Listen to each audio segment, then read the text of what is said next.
एखाद्या अल्पवयीन मुलीचे स्तन पकडणं, तिच्या पायजमेची नाडी सोडणं आणि कपडे काढण्याचा प्रयत्न करणं म्हणजे बलात्काराचा प्रयत्न होत नाही? मित्रहो, महिला किंवा अल्पवयीन मुलीवर होणारे अत्याचार वाढत असताना उच्च न्यायालयाने दिलेला एक निर्णय मोठा धक्का देणारा ठरला आहे. अशी प्रकरणं न्यायालयामध्ये जेव्हा जातात तेव्हा अनेक वेळा ती मोठ्या गुंतागुंतीची ठरतात. त्यामुळं न्यायालयाचं निरीक्षण हे अत्यंत महत्वाचं असतं. उच्च न्यायालयाच्या काही टिप्पण्यांमुळं अनेकदा महिलांच्या प्रतिष्ठेला सुद्धा धक्का बसलेला आहे.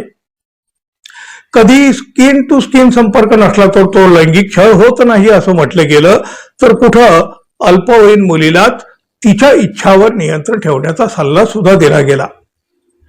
एका निर्णयात तर महिलेला अवैध पत्नी आणि प्रामाणिक मोलकरीण असं देखील म्हटलं गेलं.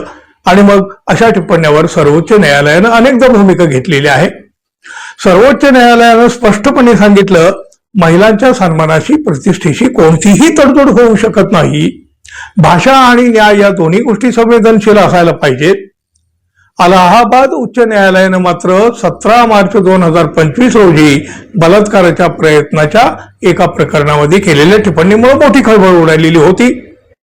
एखाद्या अल्पवयीन मुलीचे स्तन पकडणं, तिच्या पायजमेची नाडी सोडणं आणि कपडे काढण्याचा प्रयत्न करणं म्हणजे बलात्काराचा प्रयत्न होत नाही.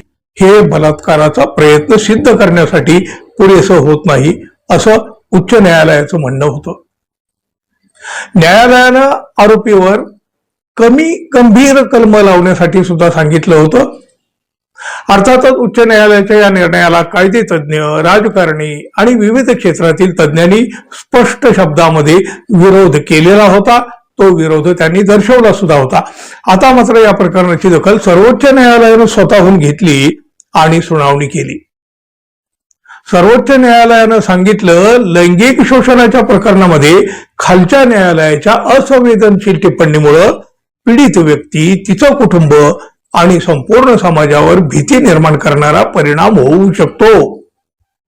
अशा टिप्पण्यामुळे पीडित आणि त्यांच्या कुटुंबियांना तक्रार मागे घेण्याचा दबाव देखील येऊ शकतो आणि समाजातही याचा चुकीचा संदेश जाऊ शकतो. खंडपीठानं यावेळी हेही सांगितलं की ते अलाहाबाद उच्च न्यायालयाचा आदेश रद्द करतील आणि या प्रकरणाची सुनावणी पुढे सुरू राहील.